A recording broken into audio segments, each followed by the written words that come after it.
Is this patient a candidate for ARNI? What can we do? Yes, in my opinion, will an introduction of ARNI reduce the need of device therapy in heart failure with reduced ejection fraction?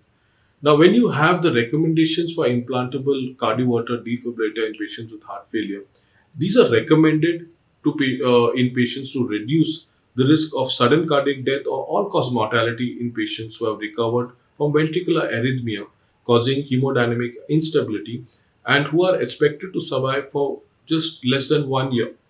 Now, if more than 1 year with good functional status. So, an ICD is recommended in these individuals, and an ICD is also recommended for primary prevention to reduce the risk of cardiac death and all-cause mortality in patients with symptomatic heart failure, that is NYHA 2 or 3, and an LV ejection fraction of 35%, and who have had a more than 3 months period of optimal medical treatment, provided they are expected to survive for more than 1 year with a good functional class. So these are the indications for an ICD.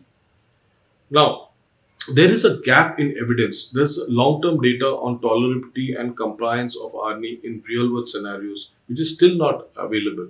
But in my opinion, it is very important that if you can introduce ARNI for these patients, maybe they might you can prevent ventricular tachycardia to a extent of around 20% of these patients.